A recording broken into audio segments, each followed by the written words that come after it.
Hello বন্ধুরা, শুভ দুপুর। তোমরা সবাই কেমন আছো?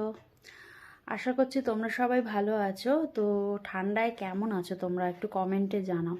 তো এখন দুপুরবেলা আমি খেতে বসেছি, একটু দেরি হয়ে গেছে আর একটু শরীরটাও ভালো না, বেশি রান্না করতে পারিনি। তো কি রান্না করলাম আমি তোমাদেরকে দেখাচ্ছি। একটা বাটা তো অবশ্যই করেছি, কিন্তু আমি বলবো না সেটা কি বাটা। দেখি তোমরা কে বলতে পারো, তারপরে তো আমি আছি বলে দেওয়ার জন্য। দেখো, আমি নিয়েছি ভাত আর যে বাটাটা বলেছি এটা কি বাটা তোমরা সবাই যদি বলতে পারো কমেন্টে জানিও, তারপর আমি বলে দেবো।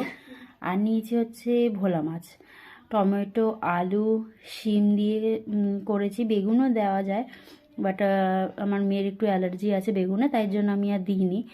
তো ভোলা মাছ করেছি, টমেটো, আলু আর শিম দিয়ে করেছি।